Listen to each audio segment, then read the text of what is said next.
Hello team, welcome to another ATP Geopolitics video with myself, Jonathan MS Pierce. This is a Ukraine war news update.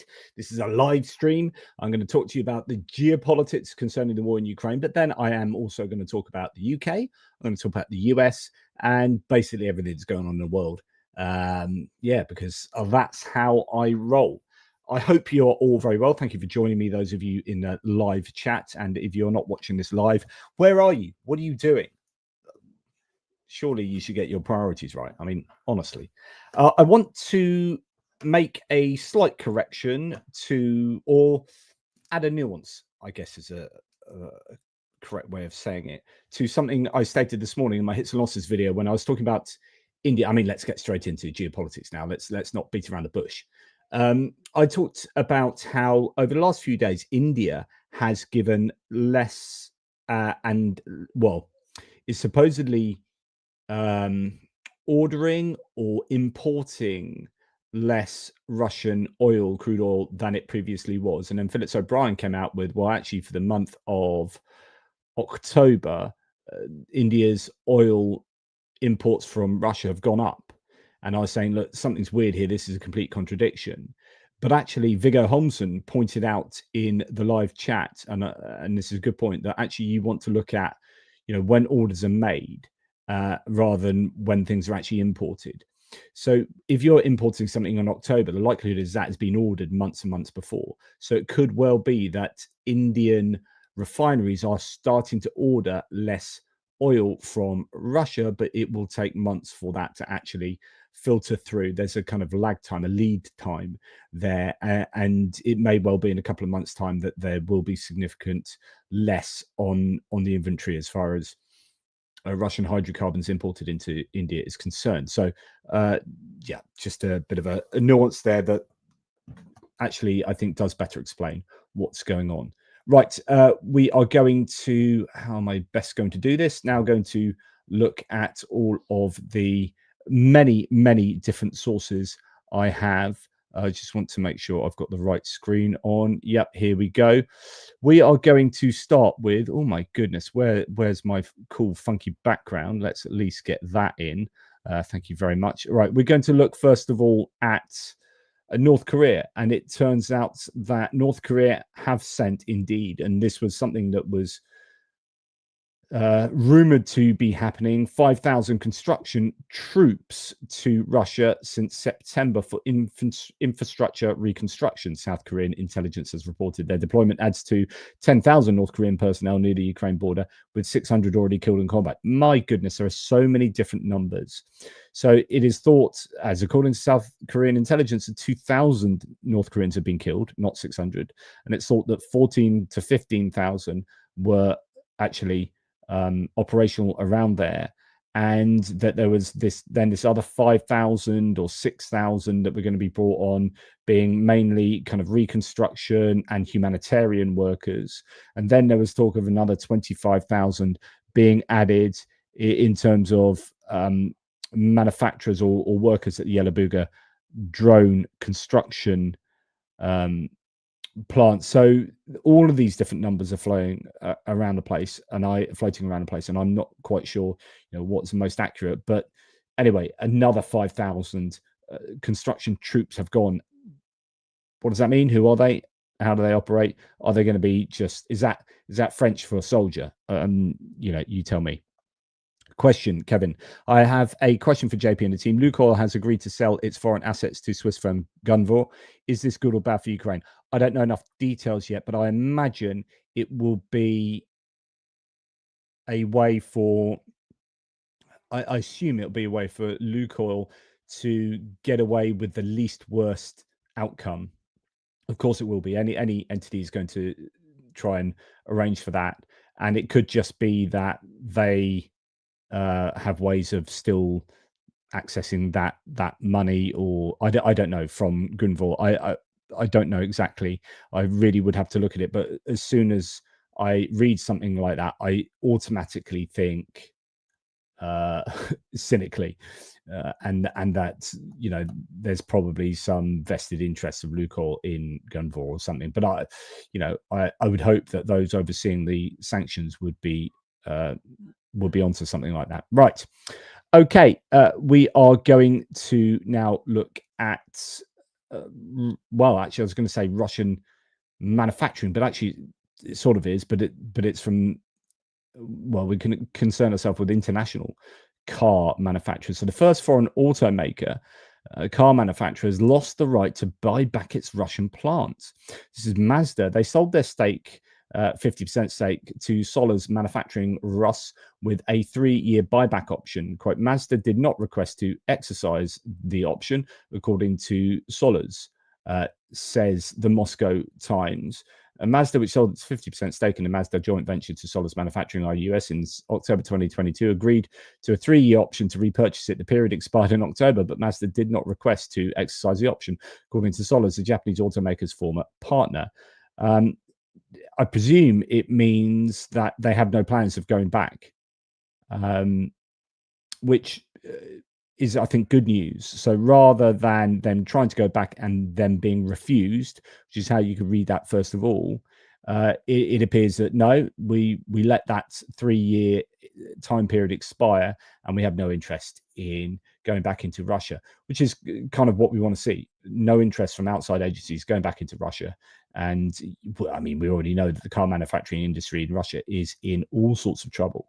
Now, sticking on a kind of economic and trade footing, Korean exports to Kyrgyzstan have gone through the roof. South Korea's exports to tiny Kyrgyzstan just reached $500 million in 1 month.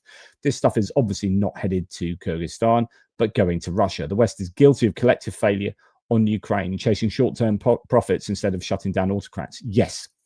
And Robin Brooks is onto this. He's often comes out with these graphs when looking at European nations, EU nations that are flaunting they're not flaunting the rules. They are just, finding loopholes. And like I say to you, I'm sorry, but it is human nature. When you have capitalism being based on being driven by profits come before morality, unless your profits are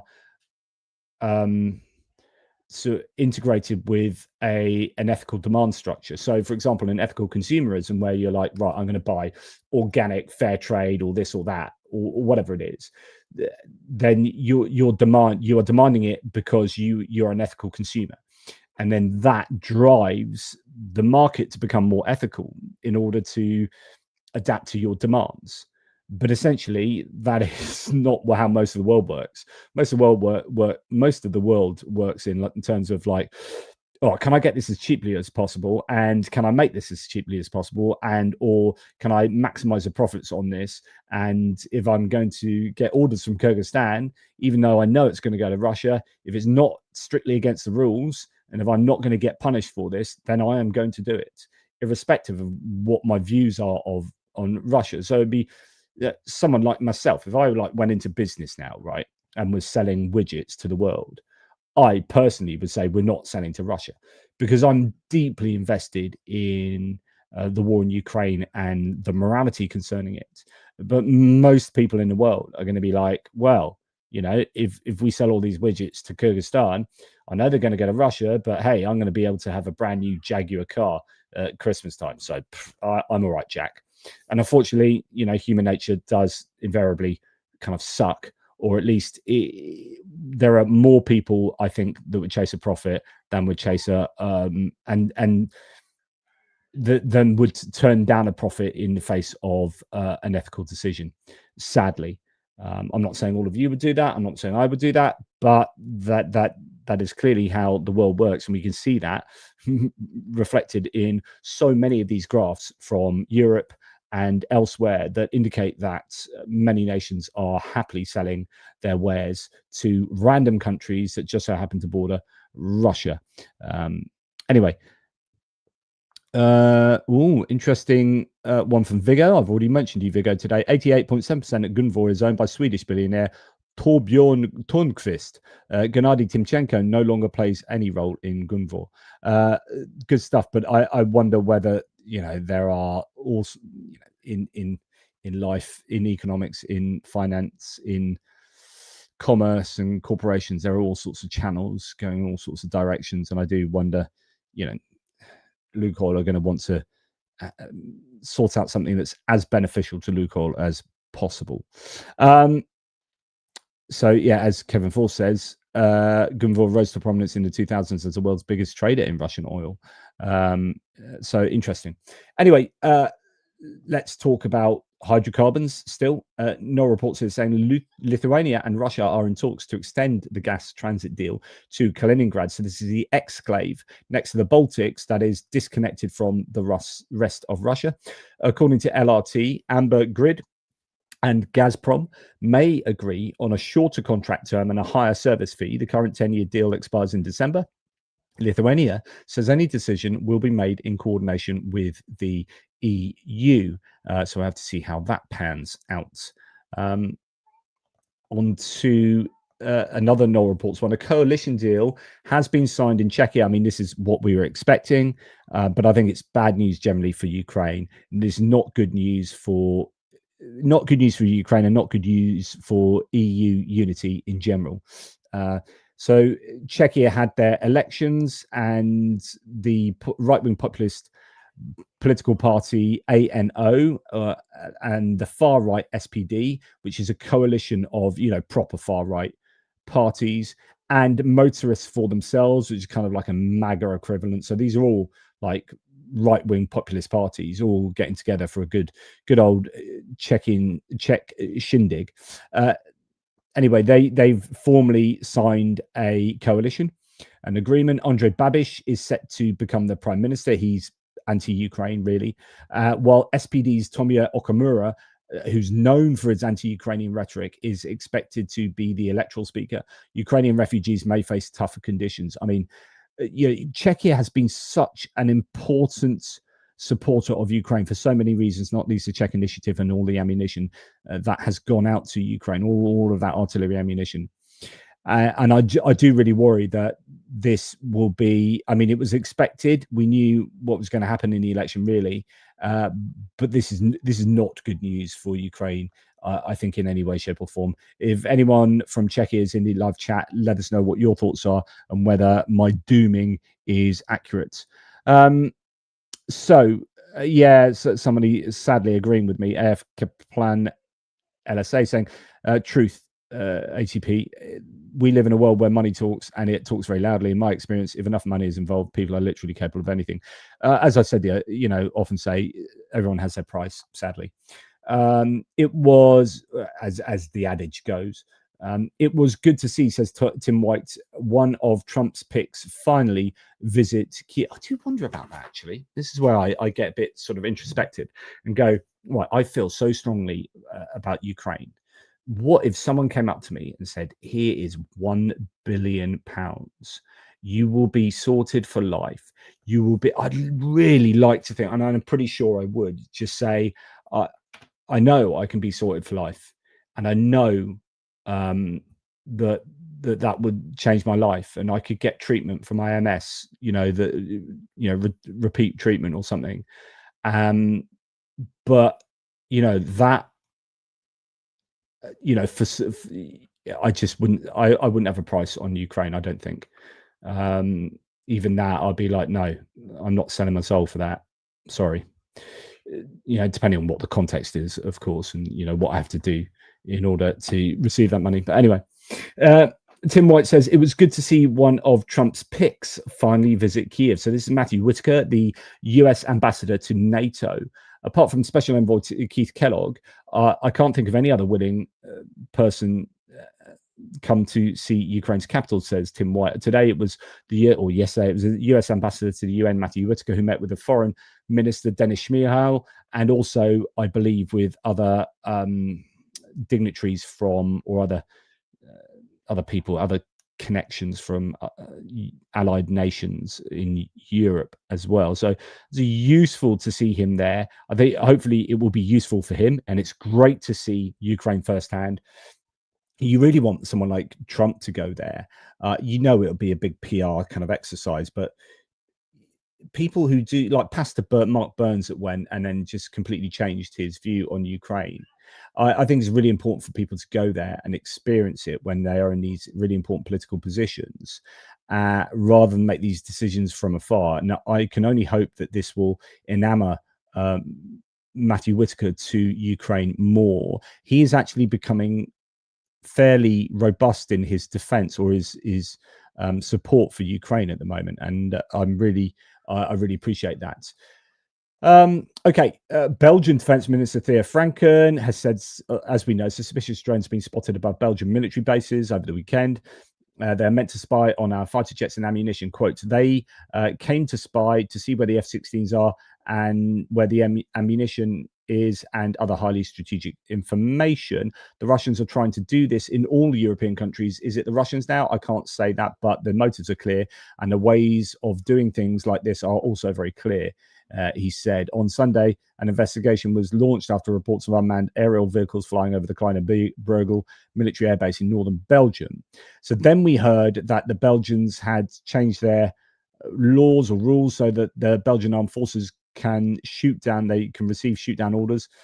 And that's 3 consecutive nights of drone incursions over military bases or military sites have brought that about, including a NATO-linked airbase. Most NATO countries still refuse direct engagement despite mystery drones spreading across Europe in recent months.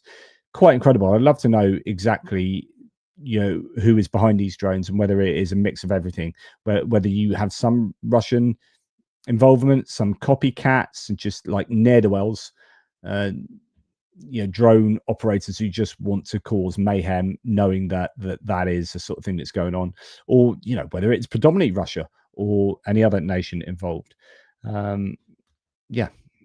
So that's good news. I think there needs to be robust responses to this kind of activity. Now, staying on Belgium's stance on frozen Russian assets reveals a paradox of profit and principle. I talked about this previously, but it's come up in conversation again.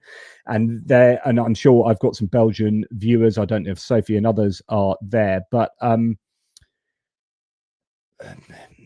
Belgium's stance on frozen Russian assets reveals a paradox of profit and principle. It earned 1.7 billion euros in taxes from Euroclear last year, yet its veto now traps an 8 billion IMF loan to Ukraine. As rates fall and time runs out, Europe risks letting legal caution outweigh moral clarity.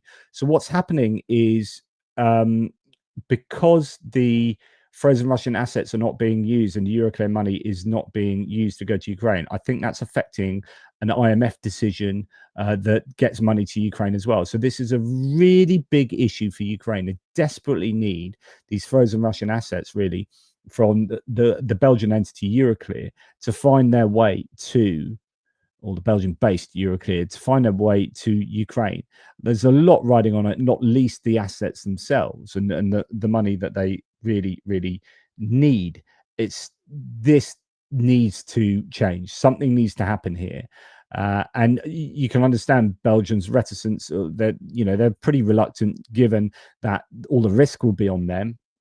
And they just want the EU to make sure that the risk is spread amongst all the EU partners. But also, as Kevin said earlier, money talks, or whoever it was. And if you're making 1.7 billion euros in taxes, and then those assets suddenly can't be used in that way, then that might affect your decision making over those assets, I guess. Okay. The EU approves another $1.46 billion. I would normally include this in my military aid video, but I think it's interesting to understand the EU are, working to still get funding to Ukraine. Obviously, there's another $1.46 billion on the 4th of November, the 5th tranche from its $50 billion Ukraine facility money. Ukraine unlocked it by passing 2 EU integration bills in October, maintaining reforms despite Russia's invasion. So this gives us a really good segue, and that's why I included this bit, really. Really good segue into our section now on Ukraine's accession to the EU, because a big EU report came out today, which puts Ukraine in a fairly good position in terms of acceding to the EU. There are a few kind of worried. Ukraine risks 50 billion euros as the EU warns anti-corruption agencies are failing. This has come from the Euromaidan press. So the European Union shifted Tuesday from quiet support previously to formal warnings about Ukraine's anti-corruption institutions. So there are a couple of worrying aspects for Ukraine's accession to the EU, which is an incredibly important part of their strategizing at the moment. The EC, the European Commission, told Kyiv that, quote, recent negative trends in corruption enforcement must be decisively reversed or risk billions in European funding and accession programs. So there are strings attached funding, tranches of funding going to Ukraine that are contingent upon Ukraine doing the right thing in order to accede to the EU. As you can imagine, like EU aren't going to be just giving money willy-nilly, although they're really desperate for security on the borders of the EU. They also, like anyone giving money to Ukraine, is going to say, we're going to give you this money, but can you do this? Can make sure you do that? Make these changes, or, you know, like, for example, when Denmark gives a lot of money to the Mykolaiv region, right, it's because, you know, we'll give you all this money, but by the way, Danish companies need to be involved in the reconstruction in Mykolaiv. So, you know, it's just the nature of the beast, right? There are always going to be strings attached. Well, the EU money is going to be about making sure Ukraine is ready for the EU. So it's like, you want to join the EU, we want you to join the EU, but you need to have ticked all these boxes and jumped through all of these hoops.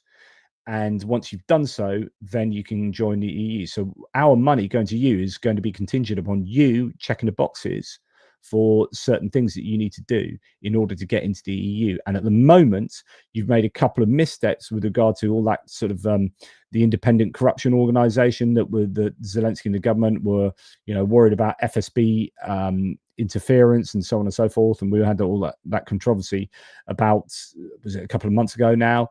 So I'm pretty sure that's what they're going to be talking about here. At stake, over 12 billion euros already dispersed through the 50 billion euro Ukraine facility, with future quarterly payments conditional on governance benchmarks that Ukraine keeps missing. So there are certain things that they have succeeded with, as we hear today. So they have unlocked it by passing 2 EU integration bills in October, as we saw here. But there are still challenges concerning corruption legislation and policy and whatnots. But in general, it's looking quite good, even given that kind of dooming article there from Euromaidan Press. In general, it's looking pretty good. So the European Commission says no reports has ranked Ukraine among the top 4 EU candidate countries showing the most reform progress this year. Politico reports alongside Ukraine are Montenegro, Albania and Moldova, highlighting Kyiv's continued drive toward EU integration despite the ongoing war. Results day, says Politico. The EU will today publish its annual enlargement process reports, as essentially grading each wannabe member on its reform homework. Playbook's EU accession, so Playbook is a Politico part of their, you know, their offering. It's called Politico Playbook. Playbook's EU accession professors, me and Seb Starkovich, got a preview of what's coming via conversations with officials and diplomats, and have assigned each of the hopefuls a grade based on what we've learned. So this is really very subjective, and these guys won't have had the access to all the information. But anyway, from their subjective point of view, Montenegro gets an A, Albania gets an A, Moldova gets a B+, and Ukraine gets a B, right? So it's in the top 4, but Albania and Montenegro are ahead of them in turn, but they're smaller countries. It's going to be easier for them. It should really be easier for them to enact some of the things I would have thought that the EU would want. And then you've got North Macedonia, C, Bosnia, Serbia and Bosnia-Herzegovina, D, and Georgia with an F. So Georgia in quite a bit of trouble. So the EU members could be put, new members, sorry, could be put on a probationary period for several years, according to the Financial Times. This is something I have reported previously. As a publication notes, such an initiative appeared against the background of fears that new members would follow Hungary after joining the EU. There needs to be more structure in place in the EU to stop democratic backsliding, or to mitigate against it, or to, you know, carrot and stick.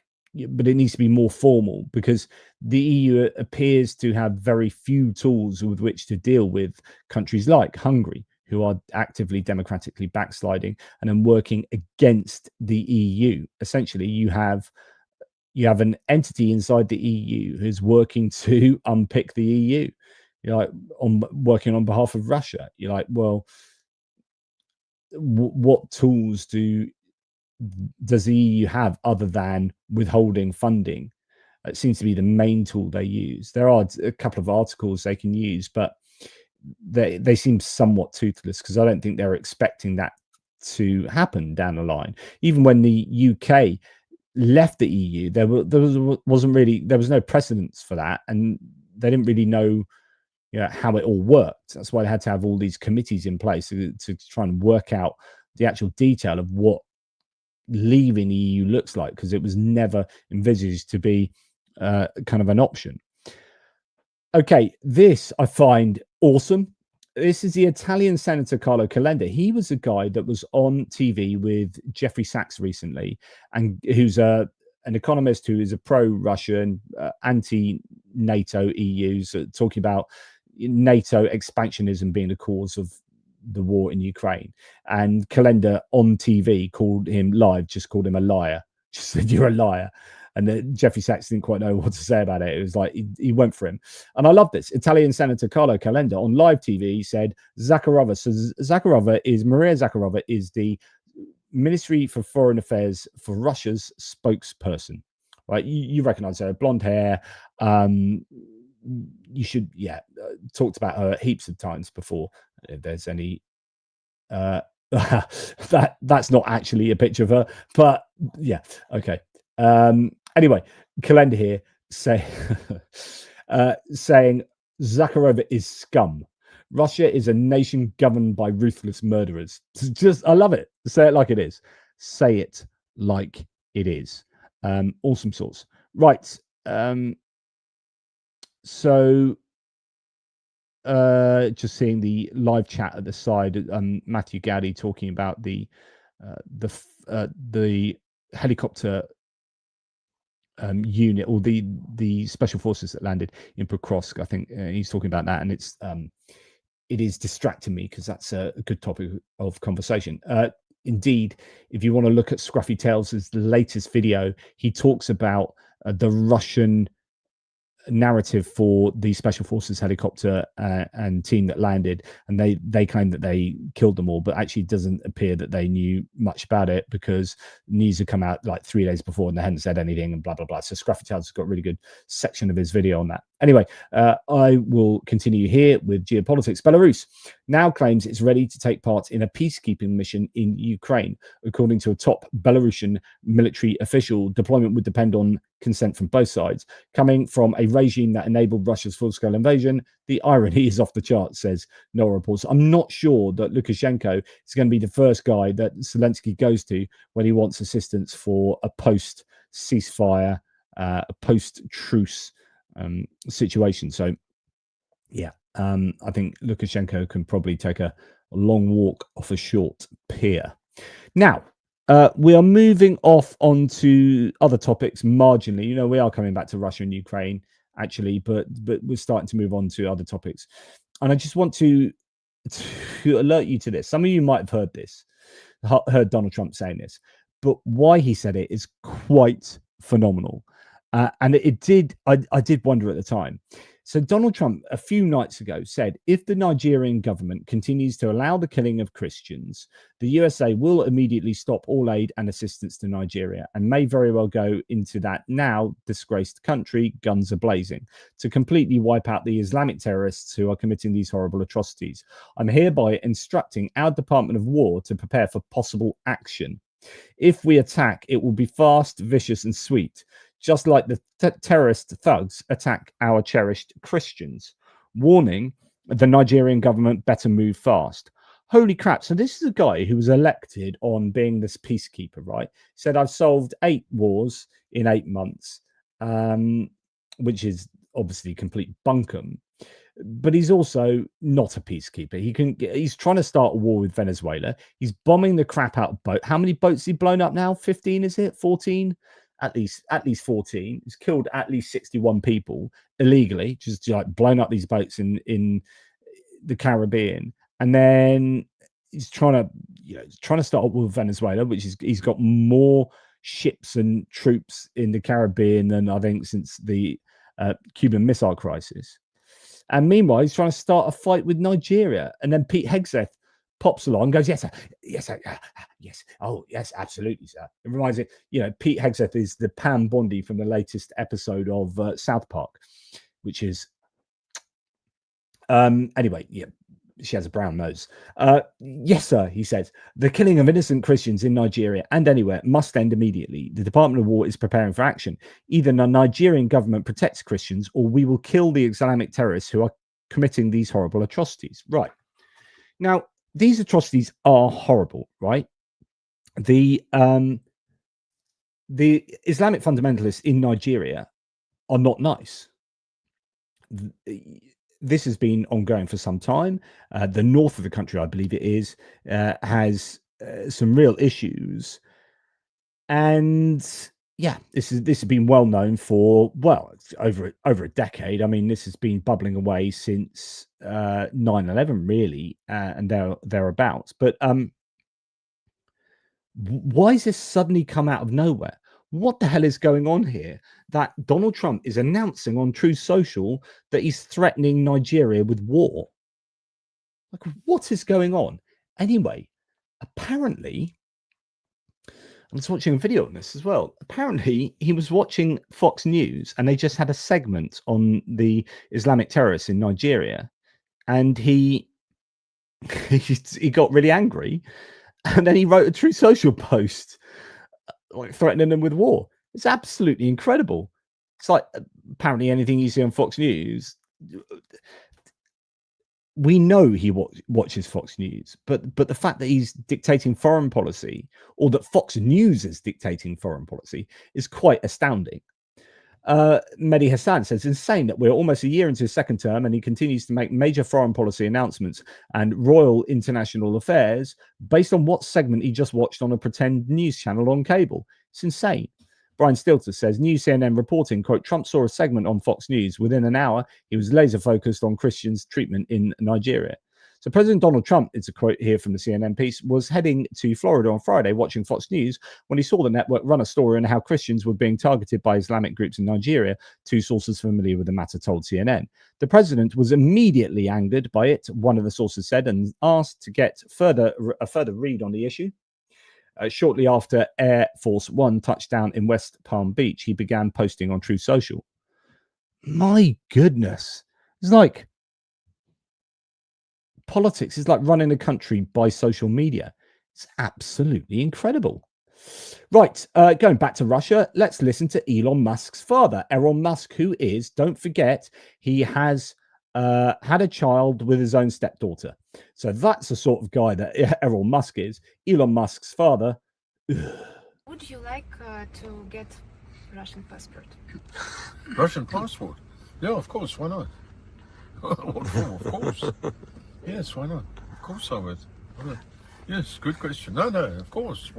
I'm surprised. I didn't expect that question. Yes, why not? This would make be very honoured. Yeah, why not? Yeah. Anything for a laugh. Oh, shits and giggles, isn't it? Yeah. Be hilarious. I mean, what an honour. But yeah, Russian passport. Yeah. Elon Musk's father wants to become a Russian. Like father, like son. Despicable. I mean, right.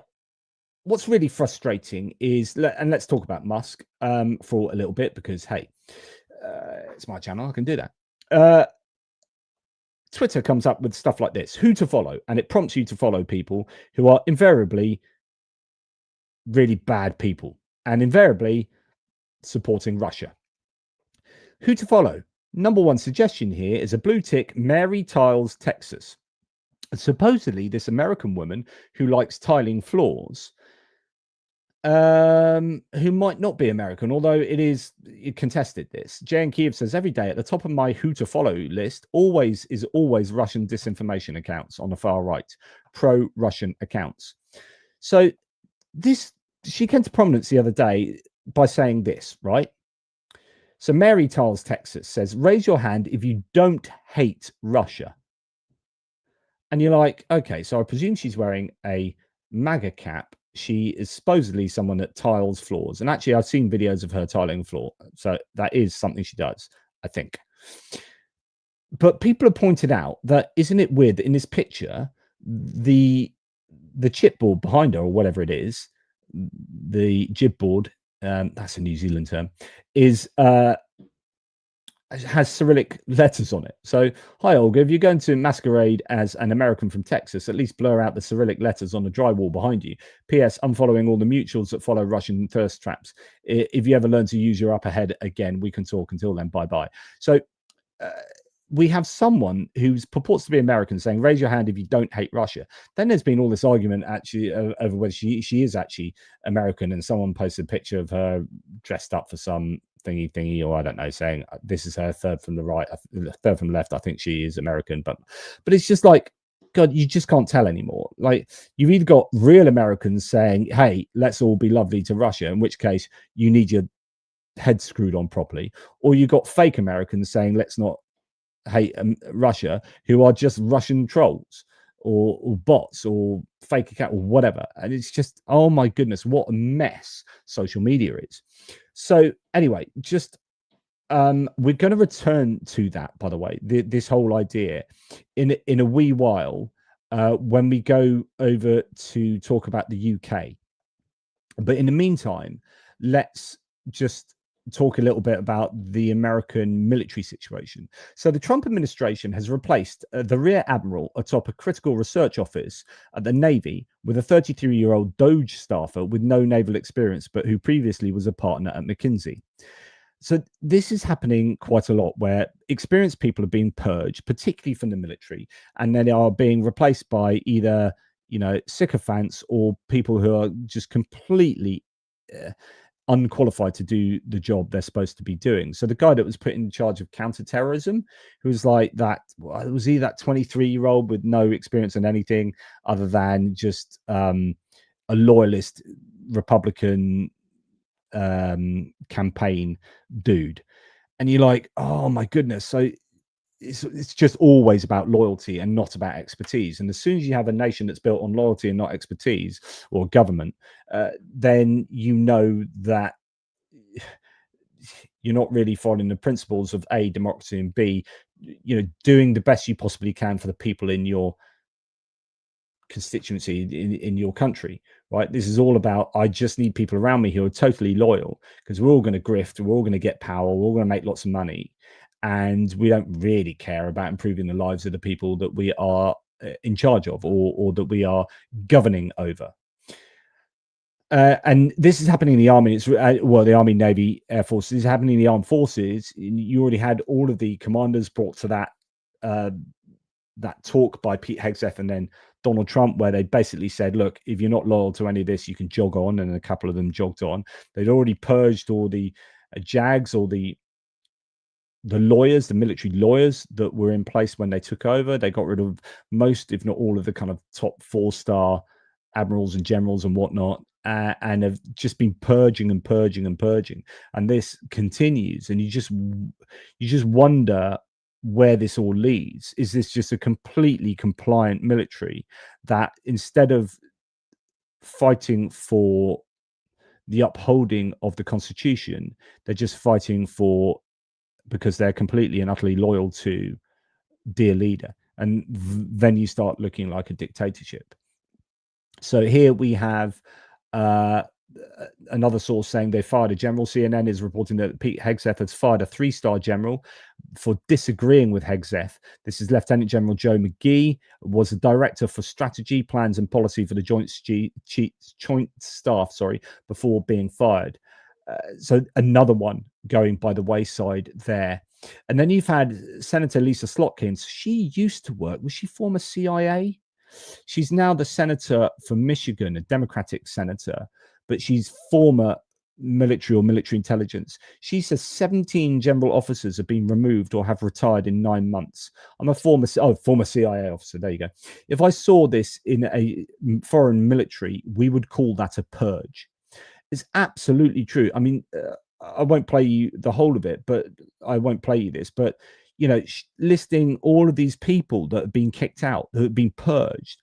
This is super worrying. Like, these are experts with great knowledge and experience in their fields. If you're American, these are the people that are looking after your national security, and they're being replaced by freaking Doge people. Like, young whippersnappers that don't have a Scooby-Doo. They don't have a clue what they're doing. This is super, super worrying. It really, really is. And then, so I've told you that they've already got old, what's his face from InfoWars, Alex Jones, and Tim Pool, and Benny Johnson, all these right-wing YouTubers, you know, people like me, but evil. These guys are now on a press corps at the Pentagon because Pete Hegseth has said, right, if you're going to report on the Pentagon or on the armed forces, we get to veto what you say, and if you know, we have to give you the green light to anything you want to print or anything you want to say. And because that looks like a dictatorship, all of the mainstream media outlets, apart from OAN, including Fox and Newsmax, they all left the Pentagon and said, we are not going to sign that. So then they said, okay, well, we're going to have in the Pentagon press corps all these kind of wing nut, batshit crazy numbnuts. And now we're hearing that Laura Loomer, who is essentially just evil and a wrong-un, the far-right political activist and conspiracy theorist, who is rumored to have been behind several high-profile firings. So she's already been behind supposedly the purging of some 6 national security advisors, because she's that close in the White House. Over the last few months, both the White House and the Department of Defense has reportedly received the credentials to be part of the Defense Secretary Hegseth's newly re-established Pentagon press corps, according to the Washington Post. Loomer, who is considered a close ally of Donald Trump, routinely meeting with the president inside the Oval Office since January, drawing private criticisms from members of the administration, will serve as a correspondent at the Pentagon alongside a number of other right-wing journalists and media outlets, including Gateway Pundit, Jack Posobiec, Lindell TV. So this is Mike Lindell, the My Pillow guy, who is just a massive fan of Donald Trump, but he started up his own TV channel, which is just BS. But anyway, that's the Pentagon press corps. Turning Point USA Frontlines, Red State, and Real America's Voice. So like a mixture of like YouTube people and just like, honestly, like, where's your, I mean, just, this is so wrong. Like, the direction of travel at the moment in the US is nuts. And I just want to bring you, I want to bring this to your attention because this is staggering. Okay, Donald Trump the other night. Prince Andrew in the UK has had his royal titles stripped away because of the Epstein scandal. So if you can't hear, so Prince Andrew in the UK has had his royal titles stripped away because of the Epstein scandal. I know you're close to the royal family there. Do you have any thoughts on that? I know you're close to the royal family. Do you have any thoughts on that? I feel very badly. I mean, it's a terrible thing that's happened to the family. That's been a tragic situation. And it's too bad. I mean, I feel badly for the family. So, like, what I want him to say there is Prince Andrew has been implicated in all sorts of sexual abuse. And like, he's skirting around the issue here and sort of talking in, and I suppose, well, no, he shouldn't. I don't know why. I guess because of how close Donald Trump is to the whole scandal itself. But for any normal human, it should be really simple to say, yeah, no, I understand why they're trying to do that, because at the end of the day, X, Y, and Z, right? But when you look at like George Conway here, who formerly married to, what's her name? His former press and campaign manager, Trump's, anyway, MS Brain having an issue here. Anyway, George Conway here says, who says a man has no empathy? He's expressed what is obviously deep and sincere empathy for, among others, Prince Andrew, Ghislaine Maxwell, Jair Bolsonaro, Vladimir Putin, Benjamin Netanyahu, convicted January the 6th insurrectionists, the Nazis who marched in Charlottesville, Roger Stone, Paul Manafort, George Santos, Michael Fling, and Eddie Gallagher. Like, Kerry Ann Conway, thank you. Kellyanne Conway, isn't it? Not Kerry, it's Kellyanne Conway. Yes. Just he does pick him, doesn't he? Right. In terms of international geopolitics, this is interesting. So already the Senate had seen some Republicans cross the aisle to join with Democrats in voting down or voting against Trump's unilateral decision to put tariffs on Brazil. And then it went to an even bigger vote in terms of the right to impose tariffs at all. So the Senate has just voted, or the other day, 50 to 46 to strip Donald Trump of his power to impose tariffs, which he shouldn't have. Like, this should be a congressional power. So multiple Republicans joined Democrats to shut him down the second night in a row that the GOP has turned on him. Trump's grip on his own party is cracking in real time. Well, I don't know what this says in any kind of larger way, whether the Republicans are starting to show the ability to show dissent. But this is pretty important, and I mean, it should put an end to Trump just unilaterally deciding to put tariffs on people. But I wonder if it does. I mean, who stops Trump from doing stuff, even if it's non-constitutional or not? If there should be congressional oversight to something, if Trump says do this, and the people say in the Treasury Department do it, then what happens? If it's clear from either the courts or both and the courts and Congress that Trump shouldn't be able to do that, then what happens? Do you send the police into the Treasury Department? But then who sends the police? Are they answerable to the president, to the Constitution? But then who gets to decide that? Well, the courts. But then what happens if that? There's this really weird tension going on between all these parts. The three parts of government. You've got the executive, the White House. Then you've got Congress, and then you've got the Supreme Court. And the courts and the Supreme Court, the lower courts as well, keep making these rulings, but rules are only meaningful if they're enforced. So then you have the enforcement. So you've got the law enforcement, and then you've got Congress that also have these constitutional powers. And we thought it was previously very clearly set out. But if Trump is able and willing and able to just go against that and just make his own rules, and by executive order, by individual fiat, just say, "Oh, this is going to happen," and says, "Well, I know that you've said that in Congress, but actually, I'm going to put another 10% tariffs on China because it's Wednesday tomorrow, and I don't like Wednesdays, so I'm going to put another 10% tariff on China." What stops him? And it depends on individual departments doing what is right rather than doing what is the norm, rather than what Trump demands they do. So I don't know. I think we're entering into a really fascinating period of American history where you're getting these different elements of the government really at loggerheads with each other. Yeah, fascinating. Right. I wouldn't normally post anything from Lord Bebo because it's a pro-Russian douchebag. However, this is Emmanuel Macron, and this kind of sets us up as a segue into the next section. French President Macron calls out Elon Musk and his ex. So let's listen to we're not going to listen to it. He's going to say it in French, and I'm going to read the subtitles. But this is Emmanuel Macron, who said a number of these sorts of things recently. And I think he's really onto the power of social media. He knows that in France, Rassemblement National, are buoyed up by the social media influence that often comes from abroad, but also just exists in the algorithms, such as Twitter or X and Elon Musk, and what he does in terms of tuning the algorithms to support the far right.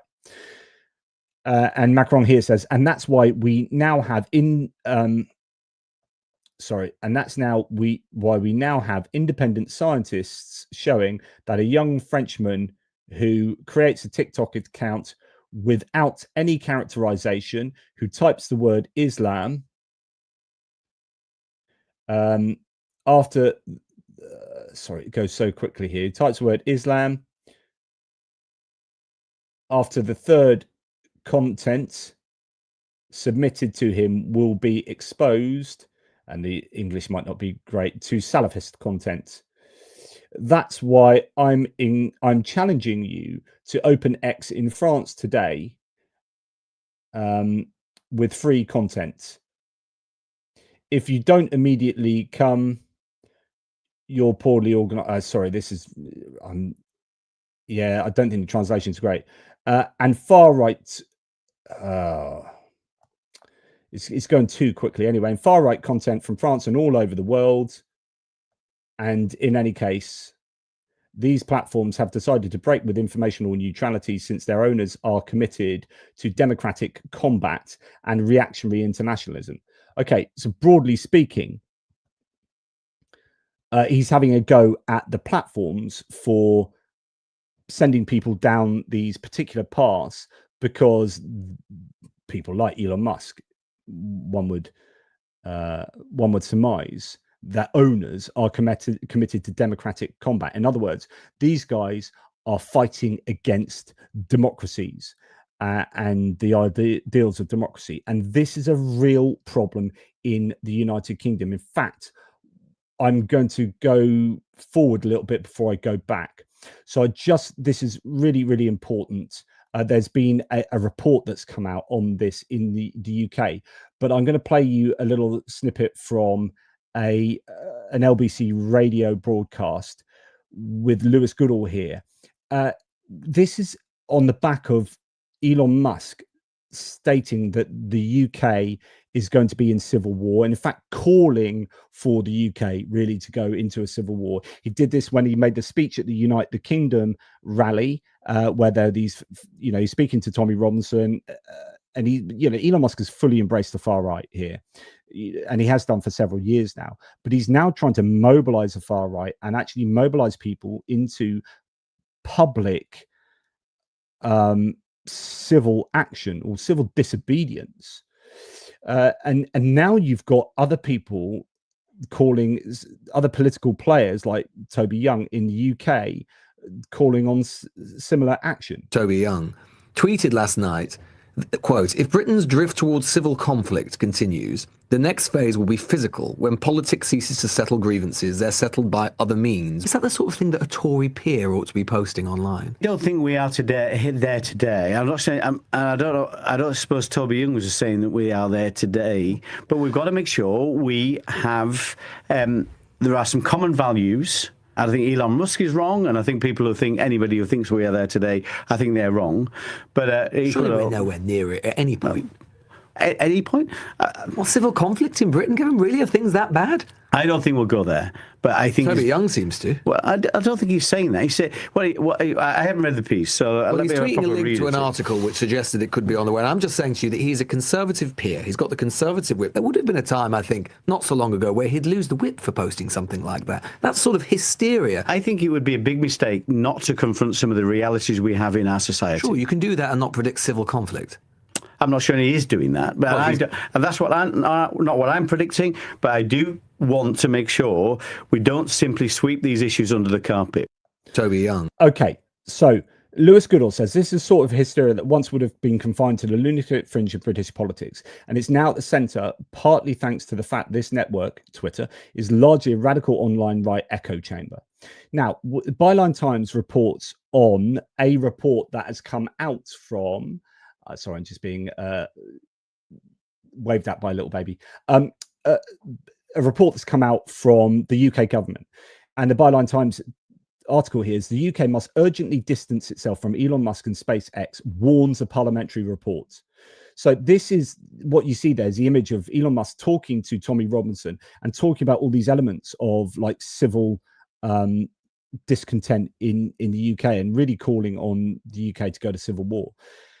sort of thing you see from players like Tim Pool, etc., etc., is in the American context. Well, this is so dangerous. Now, the article says the UK has become too dependent on Elon Musk and his SpaceX company for the success of its space program and must urgently seek greater independence from it in order to stop the politicization of these services by the far-right billionaire, a new parliamentary report has warned. The report by the House of Lords UK Engagement with Space Committee discloses that half of Britain's satellites are now dependent on Musk's company and warns that the UK's capacity now risks being politicized as a result.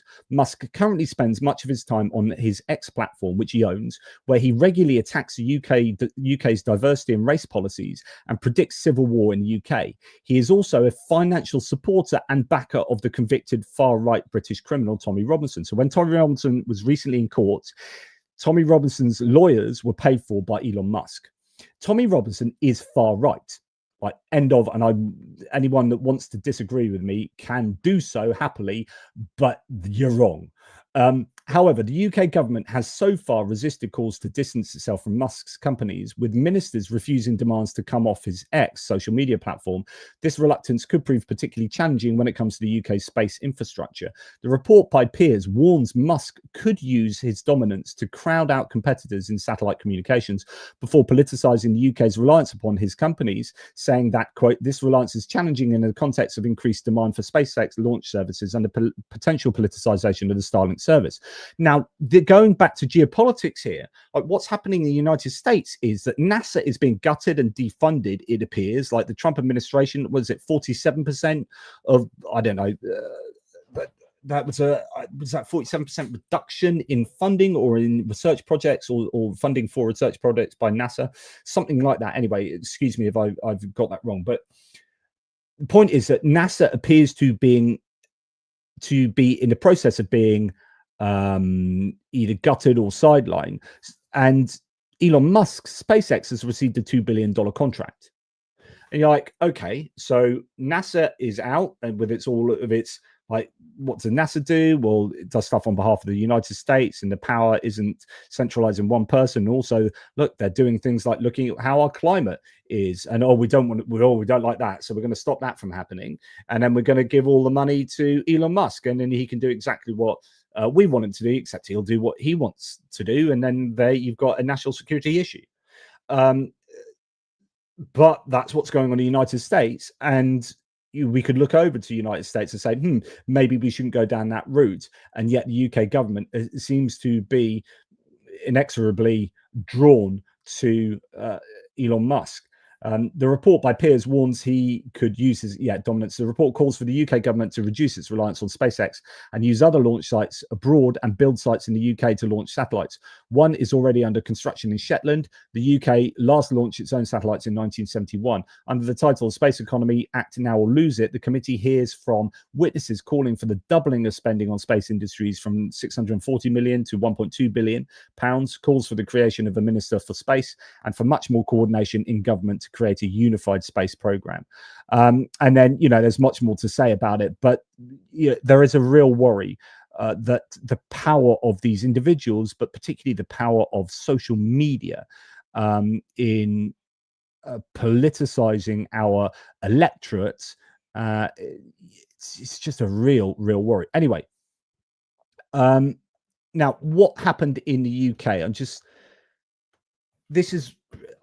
It's important to talk about, so I'm going to talk about it. And if you only want me to talk about Ukraine, sorry, I'm going to talk about lots of things. So what happened the other night was in Huntington, I think in Cambridgeshire, a guy got onto a train, a British guy, a black guy, born in Britain 32 years ago, I think, got onto a train and stabbed a bunch of people. Initially, it was thought that two black people were involved in this, 32-year-old and a 35-year-old. But the 35-year-old was let free, I believe. So it was just this one guy. Now, initially, the online spaces like Twitter went nuts, and they're like, uncontrolled immigration has caused this, and everyone went to town on using this as a really divisive topic to ram through anti-immigrant and xenophobic statements. And you had politicians doing this as well on the right. You had Reform, and you had Conservatives, and you had people from GB News, you know, whether it be Dan Wootton or what's his name, Matt Goodwin, all these people, just horrible people in my opinion, just saying straight away, this was terrible, this is what happens with uncontrolled immigration, before people like, hang on, the guy was born in Britain, this has got nothing to do with boat people, this has nothing to do with recent uncontrolled immigration, this is at least a second generation person from a migrant family, one presumes, but even then, like, we don't know. And stop trying to be so divisive with what you're saying here. And then they were like, and then I saw like an account this morning, because there were all these people, so 10 people were stabbed and other people were trying to save the day and do heroic things. And there's one guy put up a picture of these 3 kind of white men saying these are 3 heroes, but what do you notice? They're all white and they're all men, and you don't see, so, you know, none of this kind of feminism and woke feminism, what do you got to say about that? You got these men helping you. Like, really? Is that where you're going with this? And then until someone pointed out that, well, you seem to have forgotten that one of the main heroes was a train attendant who's still in hospital, I think in very serious condition, heroically saved people's lives, who was a migrant himself. And you're like, that's really unfortunate, isn't it? And so you got loads of people backtracking. So you've got all these massive pylons and then backtracking. But the problem is the damage gets done, right? So the piling on, even if people... I'm sure many people will know eventually they'll be incorrect in some of the things they're saying, but the damage gets done and you can't reverse that damage. And it's so corrosive to our sense of national unity and the sense of nationhood and who we are in Britain. And now you've got people like the GB News, is it Matt Goodwin, saying, this person isn't British, essentially. Well, he's black, he's born in Britain, he's a British citizen. I mean, he's literally, technically, entirely British. Like, what are you talking about? Are you saying that, is that just his colour of the skin? You say that from someone from an Irish migrant background, but just with white skin, would you say that they definitely aren't British? If they're like 2nd, 3rd, 4th generation Irish British? Like, British is not an ethnicity. Anyway, so the point of me going off on this rant is I'm going to do a live tomorrow on my other channel, because we're going to get a bit philosophical. We're going to talk about stuff like this. I'm going to sit down with my mate Rob and Tom, and we are going to talk about this at length, and what is nationalism, what is healthy nationalism, what is unhealthy nationalism. So come and join me on A Tippling Philosopher. I haven't done a video on there for like 9 months or something, so that'd be really cool. A lie travels fast. Yeah, unfortunately, untruths travel 6 times faster on social media. There's some good research on Facebook to show that truth travels 6 times slower than falsehoods, which is a real shame. Okay, going back to just talking a little bit about this, because it has an awful lot to do with social media and how divisive social media is. And it's really good to see Andrew Neil, who is just a firebrand conservative, like super conservative in the UK, get involved with an American, Dave Rubin, who you might know. So having a go at the UK here, and Andrew Neil having to go back at him. Dave Rubin says, during my show in Brisbane last week, I said that Buckingham Palace will be occupied by jihadists within 20 years. I was loudly heckled by Andrew Neil. So Andrew Neil is a really robust conservative. I like to see him actually call people like this out. You also said Britain would soon be majority Muslim, which is as daft as jihadists taking over Buckingham Palace. Both are just far-right scaremongering fantasy bollocks designed to stir up hatred and division. You also praised Tommy Robinson about a country of which you know next to nothing. You accuse the mainstream media of telling lies, but with these claims, you are the prince of porky pies. So I think it's really useful when people on the right, people I vehemently disagree with otherwise, say absolutely bang on stuff and really call out some of this very divisive rhetoric. Now, this is not to say that we don't need to do things about immigration. It's just that this hasn't got anything to do with immigration, certainly presently. This is a British citizen who clearly has mental health issues. It turns out he had actually stabbed someone the day before. He'd gone into a barber shop. There's a video of him going in there brandishing a knife. The guy was obviously nuts or had some kind of mental health issues. and that needs sorting out. But this isn't like indicative. So you have people calling like actual serious, like supposedly serious political commentators and analysts and whatnot on social media calling for a national emergency. It's like how many mass murders are there in schools in the United States? How many times have they had a national emergency called? People calling for Keir Starmer to be exiled from the UK. This is, and people putting picture of Keir Starmer up, and actual people, like, again, not just bots and trolls, but a lot of that as well. But actual real people saying this is Keir Starmer's fault. It's like, what? The Prime Minister that's been in charge for a year is like, it's his fault that someone goes and stabs someone on a train. As horrendous as that is, come on, sort yourselves out. So, but this is worrying because we're getting to this state of discourse in the UK, and it's happening in Europe, and you can see it already happening in the United States. The political division, the political divisiveness, and polarization, and it's really, really unhealthy, right? And again, I keep talking about it, but we've got to regulate the crap out of something like Twitter. So, Harry Eccles says the only war in the UK is experiencing right now is a war between the far-right extremist hate mongers who want violence and normal people who just want to live their lives. Let the police deal with the violent crime, not Twitter. And let's not import the toxic culture war from the USA. So this is the idea that, you know, this is something that we in the UK have been seeing take place in the US, and we don't like it and we don't want to import it. But we've got GB News, which is this news channel that is trying to emulate Fox News. And we've got Talk TV and Piers Morgan and Dan Wootton and all these sort of people who are in the British news spaces, really divisive figures that are just love rage baiting and clickbaiting and stirring up all sorts here. So Matt Goodwin was on BBC Question Times the other night as one of the main panel members. He's a former academic, right? And is now just a right-wing wingnut. And he's completely obsessed with immigration to the point of like being disturbing. Here, you know, both of the suspects were born in the UK. Actually, there's only one suspect now. Matt was jumping to conclusions because he said some pretty egregious stuff straight away. And then Matt Goodwin here says back, so were all of the 7/7 bombers. It takes more than a piece of paper to make somebody British. So this is a very dangerous. Why we need to talk about this is that you're starting to get establishment people like a television news host and a political commentator and an author who appears on BBC Question Time starting to say, you are not British if you are black, because literally being British is a piece of paper. It is a legal definition for your position. Sorry, I've got a baby banging on the door there. This is a legal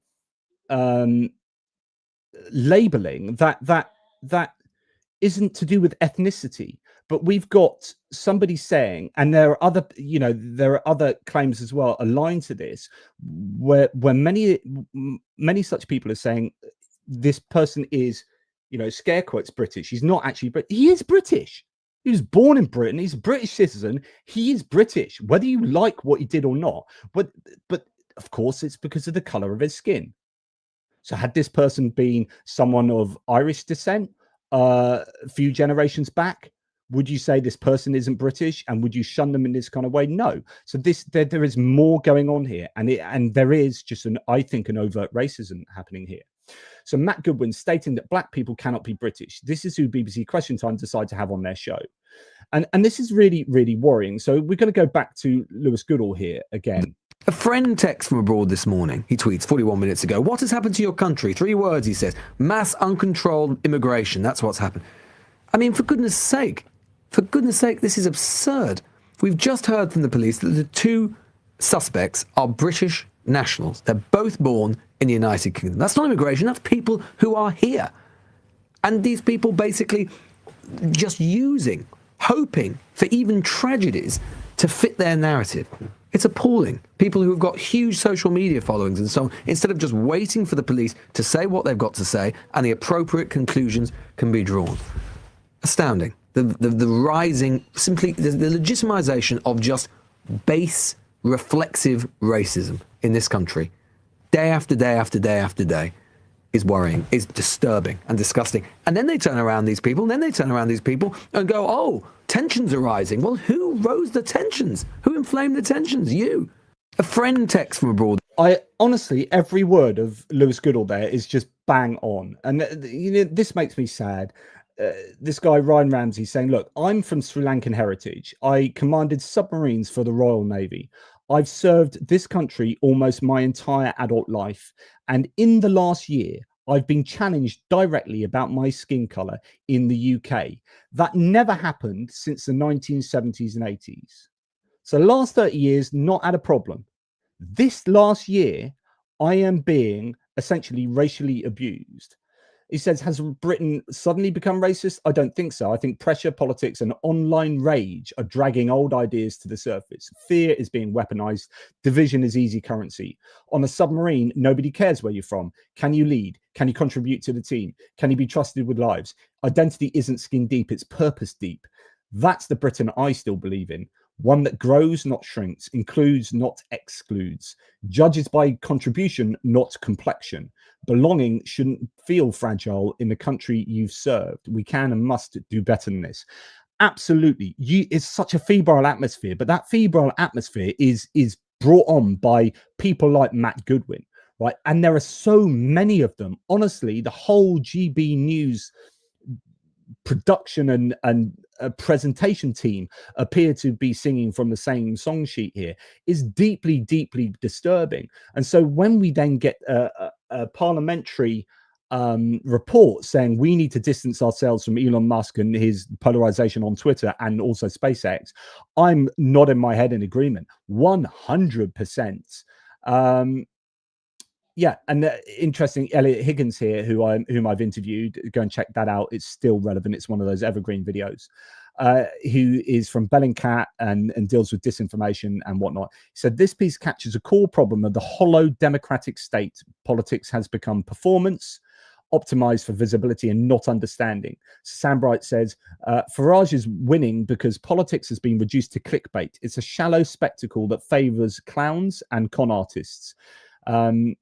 Politics has been repackaged into junk food, but there are some ways for, it says for the left to fight back, but I'd say, just for those interested in democracy and truth, you don't have to be on the left, of course. The center left, the center, and the center right.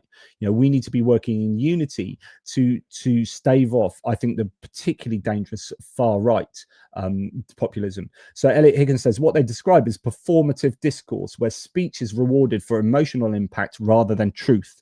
Calm, reasoned discussion disappears because it does not perform well in the feed. So my videos, for example, I get far fewer viewers than many other people doing the same kind of thing as me, because I go to town on stuff, hopefully, and think about things I'm not always calm, that I rant a lot, but my long form, trying to get to the bottom of stuff, but that's not very popular. At the end of the day, people like short, snappy junk food for the mind, and stuff that raises the fear or whatever it be, real performative, emotive stuff. Now, I'm sometimes performative. I'm not performing. Actually, I'd rant because I'm generally angry or generally perturbed. I'm not doing it for a performance. Like, I'm just who I am speaking to you.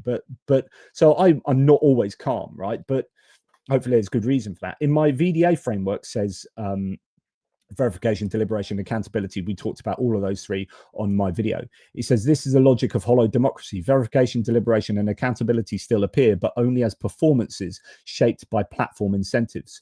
We still see facts, checks, debates, and scrutiny, but they are theatrical forms rather than democratic practices. The stage remains, but the purpose has changed. Deliberation is reduced to things like 20X versus 1Y, which is more about producing viral clips and common understanding. Forte shows how platform incentives train behavior. Pundits learn outrage performs better. Politicians learn policy does not trend. And citizens learn belief is a brand. This is how populism works. And this is why you are seeing populism become more and more pervasive. It's because simple simple answers to very complex problems are much more preferable. Just give me a simple, really emotive, powerful sounding answer, and I'm gonna swallow it. That's really tasty junk food, rather than complex, nuanced policies that are way more difficult to get my head round. Okay, don't have the time for that. Give me the junk food. This is not orchestrated propaganda, but adaptive conditioning. Everyone from Farage to the viewer at home learns what the system rewards: outrage, certainty, and spectacle. The result is a political entertainment industry. Politics is reduced to entertainment performance without substance, unable to process complexity because nuance is lost, and attention fixed in immediate emotional impact. It's, what is it, the attention economy, or the attention industry? You know, I know that Chris Hayes talks about this quite a lot. And in fact, Kamala Harris was talking about this with her book, 107 Days. Not that I've read it, but I've seen her interview where she's talking about this. You know, it's all about getting people's attention. And unfortunately, that just is manifests in a way that we are then just much more susceptible to just the junk food in the information spaces. It shows how platform incentives reshape democratic behavior. What gains attention defines what feels real, even when it is hollow, and creates the risk that discourse and politics slide into simulated, disordered forms. Forte argues that the answer is to adapt by making clarity, honesty, and care communicatively performative. It's a pragmatic response to a system that rewards emotion over reason, but does it risk reinforcing the same broken system? So I guess, you know, the idea here is, or how do you fight that? It's like I was saying in my previous video, I don't know if you watched it, on the Mamdani election, the mayoral election in New York. Is like the left-wing populism is the answer to the right-wing populism. Here it's like the caring, emotive, performative or performance is the answer to the emotive, fear-mongering performance. So, you know, you're using the same kind of techniques, but hopefully with a much more healthy message. But there you go. Just, yeah, does my Latin. Anyway, that's probably enough. You've probably heard enough from me. I've got an awful lot on the US as well, and I wanted to say a little bit about, actually, do you know what? No, okay, I'm going to go to here. I'm going to miss out my bit on Brexit because you don't want to hear that again. But actually, this does link in with what I was just saying. Okay, so that's what's going on in the UK. So you've got this very febrile atmosphere whereby I think racism, xenophobia, and anti-immigration and all this kind of stuff is very divisive, and it can be very easily weaponized. So Ted Cruz here talking about the Mamdani. So Mamdani, for those who haven't watched my video, don't know what's going on. You've got this mayoral election taking place that's between essentially two Democratic candidates. One's now had to become an independent, Andrew Cuomo, who's a former governor who's been embroiled in sex scandals, and he's trying to have this comeback, but he's establishment. And Donald Trump is calling this other guy, who's a left-wing populist, a social democratic socialist. He's calling him a communist and saying, you know, you can't have him. Yeah, and people are slagging him off because he comes from the background of, he's an Asian background, born in Uganda, but to Indian parents. He came to the United States at the age of 7, and he's got these kind of left-wing populist ideals that are actually generally fairly kind of centre-left in European standards. You know, free buses in New York, trying to sort out the rent. And so on and so forth, and looking at wealth inequality, or inequality across New York, and making sure New York works for everyone. And he's been absolutely attacked. And so Elon Musk and Donald Trump have both endorsed Andrew Cuomo, knowing that actually Curtis Sliwa, the Republican, won't get in. So it's going to be between Cuomo, the establishment Democrat, now an independent, and Mamdani. And Donald Trump is saying that he's going to stop funding going to New York if Mamdani gets in, rather like he said he's going to stop funding going to Argentina if they don't vote in Milei or Milei's party in the elections. So he said there's $40 billion on the line here. You're not going to get it if you don't vote. Oh, okay, they did. So that's like, interference, I would say, in elections in Argentina. That should have been called out. That's exactly what he's doing with New York. So anyway, Ted Cruz then, so he's the senator from Texas, saying this is seems like an easy one, New York City. So as a Democrat, just a Democrat versus an actual communist jihadist, a literal Karl Marx quoting America hating jihadist. So that's what he is now. As another politician, he's now dressing that election up as Mandani is an actual communist jihadist, which he's not. This is, I would argue, sort of borderline racist. It depends whether, you call a religion a race and is it, anyway, don't want to get into the long ways of that. But Shashin Joshi says, I disagree with much of what Mandani says and espouses, but the level of racist and slanderous vitriol directed at him is a sign of how deep the political rot runs. Prominent figures who sounded alarm on political violence post-Kirk now happily painting opponents as violent terrorists. And this is a point. It's like the massive hypocrisy, but also it's that division, very much like what I've just been talking about in the UK. And interesting here that you've got Dinesh D'Souza. So if you don't know who Dinesh D'Souza is, he is of Asian descent and is a conservative. He's written many conservative books. He was involved in, I'm sure he's involved in campaigns, has debated Christianity, among other things. I had an email debate with him, with Dinesh D'Souza, some years back, when he said something in a debate with, I can't remember who it was, might have been Christopher Hitchens or someone, and Dinesh D'Souza debated him and made some erroneous claims about Hitler and mass murder and stuff. And I emailed him and like, dude, you're wrong, and here's why you're wrong. Bosh, bosh, bosh. And he emailed me back, and basically he was wrong. The end result was Dinesh D'Souza was wrong.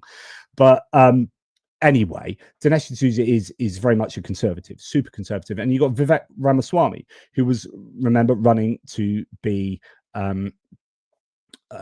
president, wasn't he? Or he ended up then trying to run for senator, but I think that fell by the wayside, and we haven't heard much from him, and probably maybe because of the color of his skin. And I say this because Dinesh D'Souza is now saying, so Vivek Ramaswamy put this out on his Twitter feed, Happy Halloween, and he's just got attacked by racists, just for having that color skin and children with that color skin.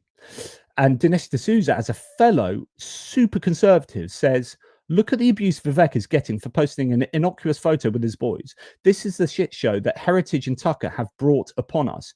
If this continues, I would be surprised to see mass desertions of blacks, Latinos, and other minorities from the GOP. It's unreal.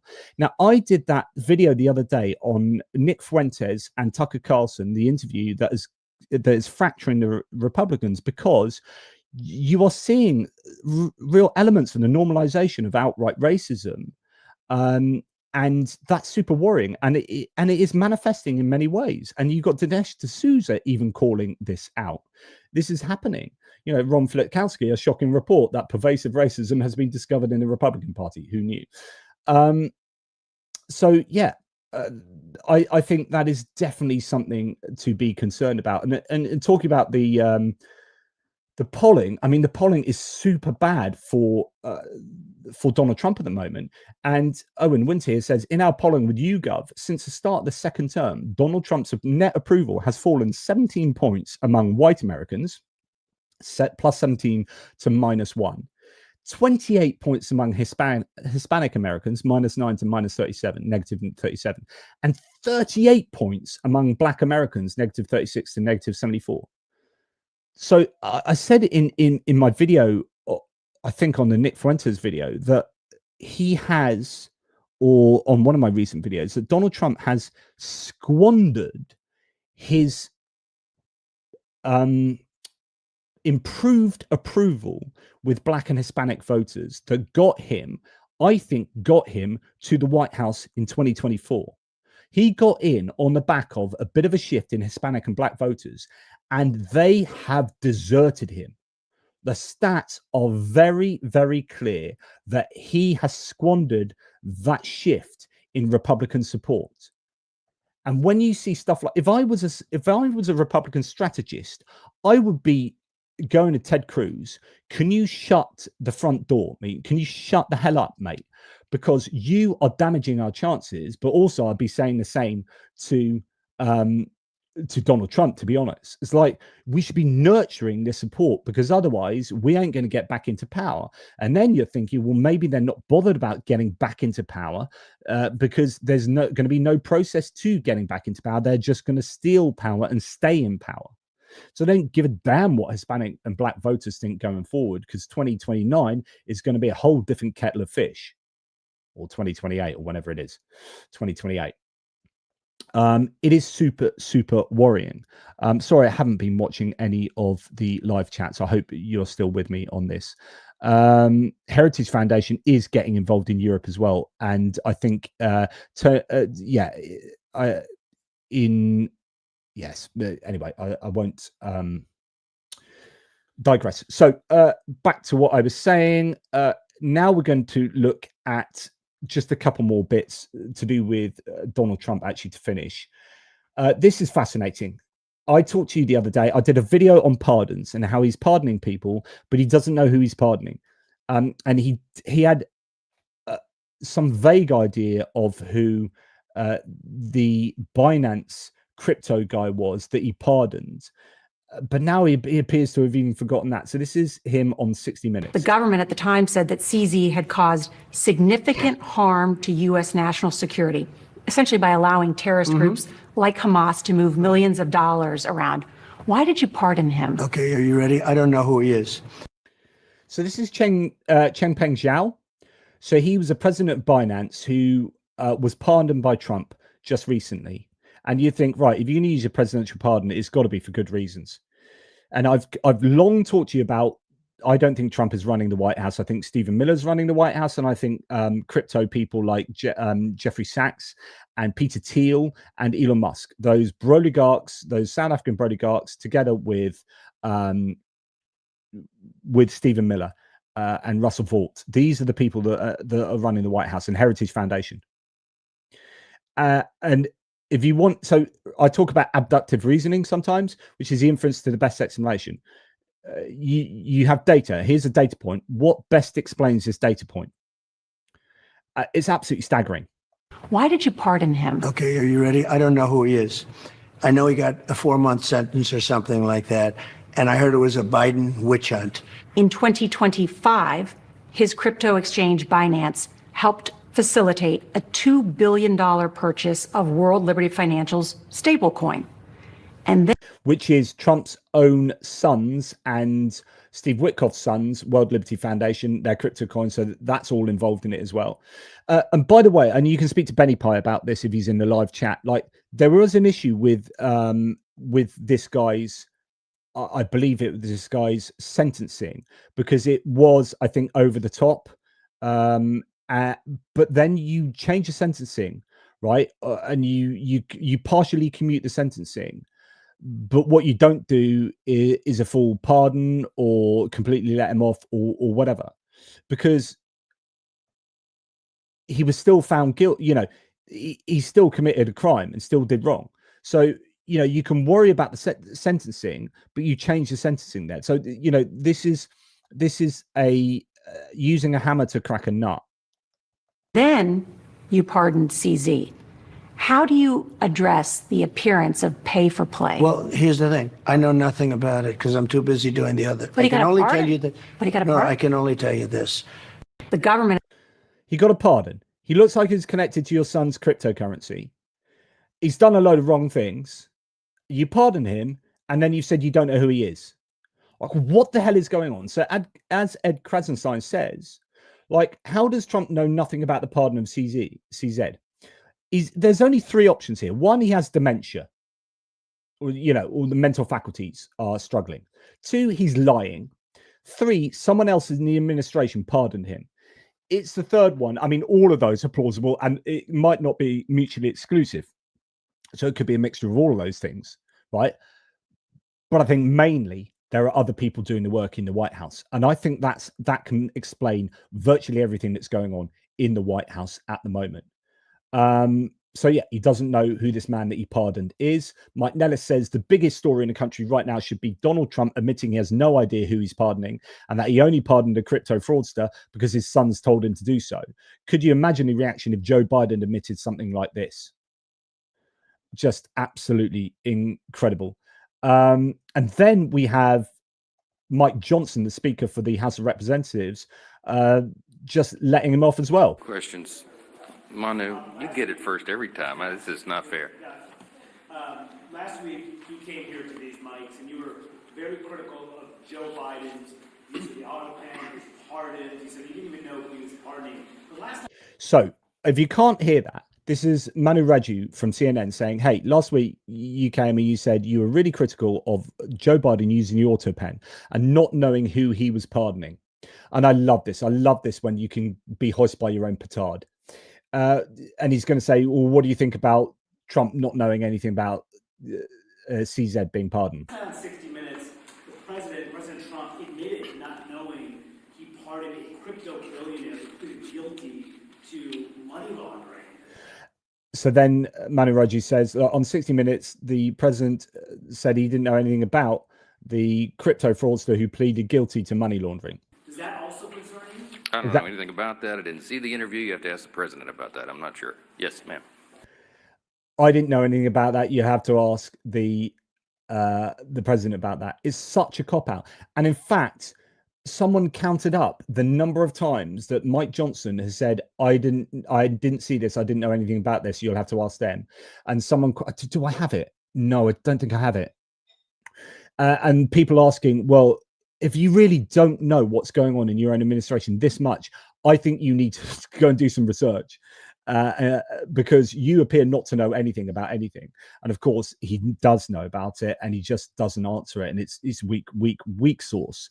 And let's just have one little bit more from 60 Minutes. Actually, 60 Minutes paid me a lot of money, and you don't have to put this on because I don't want to embarrass you, and I'm sure you're not. I think you have a great new leader, frankly, because the young woman that's leading your whole enterprise is a great, from what I know, I don't know her, but I hear she's a great person. But 60 Minutes was forced to pay me a lot of money because they took her answer out that was so bad, it was election changing 2 nights before the election, and they put a new answer in. And they paid me a lot of money for that. You can't have fake news. You've got to have legit news. And I think that it's happening. Mr. President, I see good things happening in the news. I really do. And I think one of the best things that happen is this show and new ownership, CBS and new ownership. I think it's the greatest thing that's happened in a long time to a free and open and good press. Okay, which is utter bollocks. So I've talked to you about this before, just very quickly, because this is the last thing I'm going to talk about. Okay, ABC, frivolous lawsuit. Trump took him to court. Disney paid out $15 million to Trump directly, so they didn't have to go to court because they didn't want it to go through court. But Trump would have lost that law case, I think. And then you had this one with CBS, which he would have lost even more easily. He's even more frivolous. So he was taking CBS to court for editing a show, which is absolutely what they do with the Kamala Harris interview. He took them to court. They settled out of court for $16 million plus $30 to $35 million worth of public service announcements. And they did that because they needed permission for Paramount, who owns CBS, to merge with Skydance, and they needed the FCC, which is run by Brendan Carr, who's one of Trump's lackeys, to say yes to the merger. So they said, if we go to court with Donald Trump, we'll win that court case, but then he won't let us merge. And that, if we pay him 16 million and even another 35 million, that's still nothing compared to the value that we're going to get from merging these two massive companies.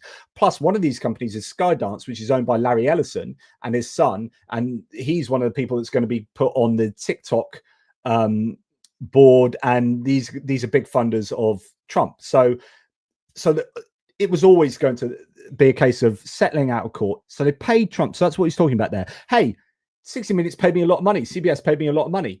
Yeah, because they wanted to merge, and this is corruption, and this is quid pro quo. So they just settled out of court because they didn't want to go to court with you. You would have lost that court case, right? But notice what he also said. He said, and you've got a great young woman in charge now. This is Barry Weiss, who's like an anti-woke crusader who has been put in charge of CBS as a result of that merger and as a result of that court case, and to keep Trump happy and to keep Paramount, Skydance effectively happy and the Ellisons happy, they put this real right winger who had her own like freedom press and put her in charge of being the news editor for CBS, and that's already skewing CBS further to the right. So he's saying, isn't it great that we have this free press? What he's actually saying, there are good things. He said there are good things happening in the news. What he means by that is the news is skewing even more to the right, and that's fantastic. And we have more control over the news because my guy's in charge of CBS. They're putting the right people in charge of CBS. Everyone's settling out of court with me, which means they are all genuflecting to my power. And sooner or later, we'll just have complete control over the scare quotes free press. I've already got Fox News in my pocket. I've already got OAN and Newsmax in my pocket, and so on and so forth. And it is just a super roaring situation where the mainstream media at the moment is just a plaything for the Trump administration. And that is, autocracy 101, I'm afraid. Anyway, that is the end of my rant, my 1.5 hour rant. Thank you very much for being with me for this. So let's go and give our usual thanks to all of you. Thank you very much to the great Kevin Forst. Really appreciate that, mate. You are always here. You are such a ledge. Thank you to the pirate as well. Let's get ATP to 100. Oh yeah, please like, subscribe and share, because I do want to get to 100,000 followers. And I know I keep saying because of my son. It genuinely is because of my son.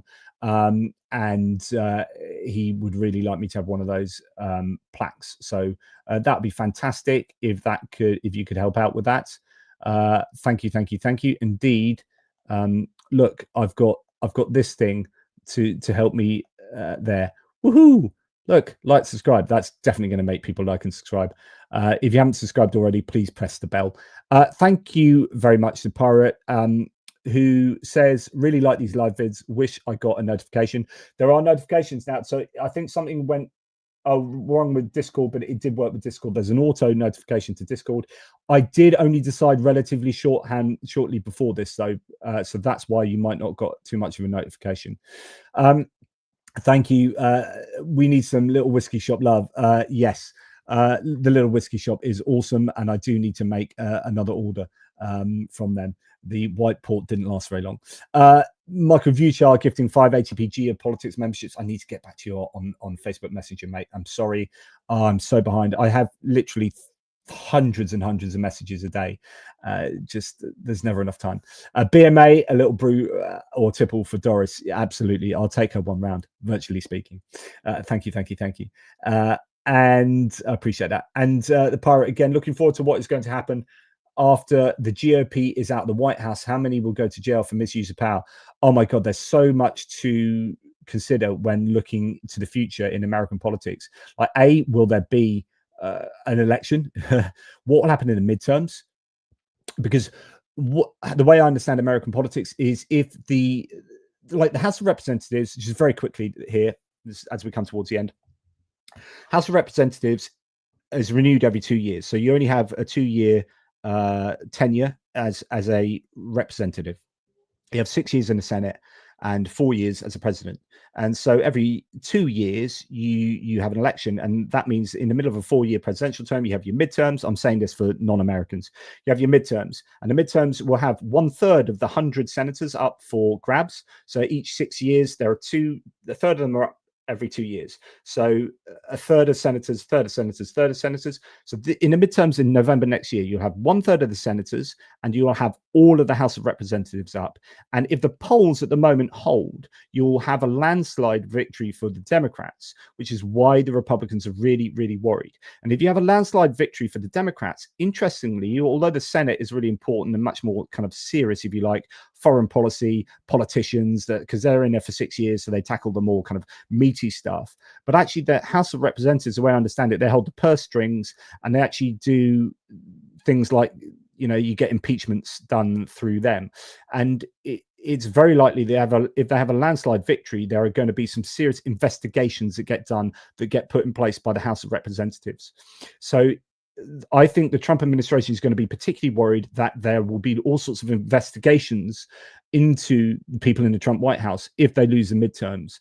And that could be a good motivation for them not to lose power. And the only way they don't lose power is if they cheat effectively. If they gerrymander the districts, which they're doing, but even on the present gerrymandering seats that they should get, so if it's plus 19 for the Republicans on gerrymandering, they're going to lose way more than that in the election. So they would have to rig it, or Trump would have to play silly buggers there.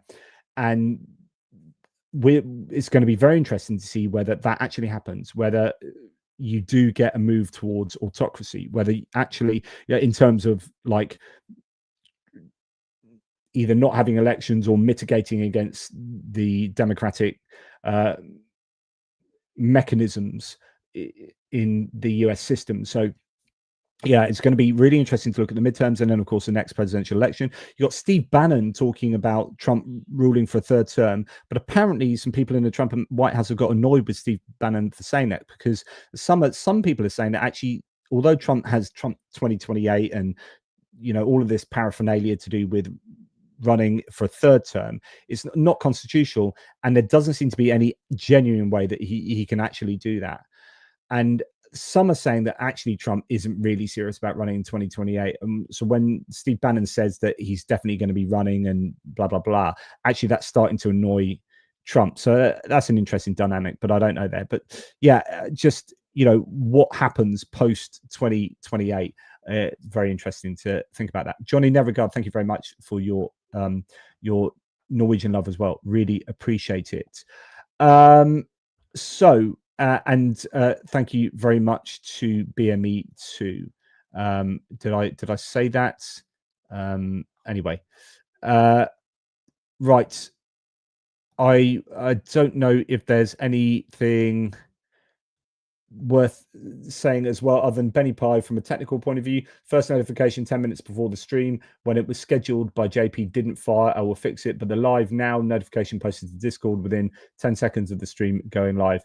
It works. So yeah, Benny is working on stuff like that, so hopefully that will all help out going forward. But my lives are often decided very quickly before I actually go live, very soon before that. So yeah, sorry about that. But yeah, please come and join me on A Tippling Philosopher tomorrow at 8 p.m. UK time to have a bit of a discussion of nationalism and the philosophy behind it. And we'll also talk about religious nationalism, like Christian nationalism. And so there might be some philosophical and theological discussion around that as well. Anyway, thank you to Benny. Thank you to all the mods. And just before I leave, because there's nothing like a long goodbye, I'm just going to see if there is anything worth noting in the threads concerning what's happening to do with Ukraine. No, I don't think there's any massive news, geopolitical news, that particularly needs to be discussed. Funding, it looks like Germany's going to get an extra 3 billion euros of funding to Ukraine. I think they're trying to work that through, which is brilliant. But that'll come in my military aid video, so I'm sure there's lots more to say. But that's enough from me. Thank you everyone for being here. I really appreciate you. I did go around the houses. I didn't actually talk about everything I wanted to talk about. There are a few tabs I didn't go into. Some interesting stuff, I think, from my point of view on Brexit. There's lots of talk to do with that because the UK at the moment is running out of money. Our Chancellor of the Exchequer is desperate to raise taxes, but doesn't want to raise taxes because they promised not to raise taxes. But yeah, we'll see how that goes. Yes, take care, everybody. Big love, and I will speak to you soon. Toodle pips. And before I go, I just don't know if I have. Yeah, I do have an outro. But before I go, I just want to show you what, and I did play this on cheekily played this on a video earlier. This is, and it is not perfect because the Pac-Man does go over some of the barriers here, but this is what Benny Pie has done in like combining my electric thing that looks a bit like this with Pac-Man. So check this out.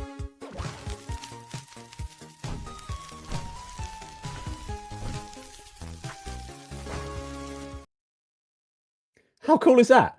So it's amazing what people with computer wizardry can achieve. Anyway, I just thought I'd give you a bit of that. Bye. This really is the bye. Take care. Speak soon.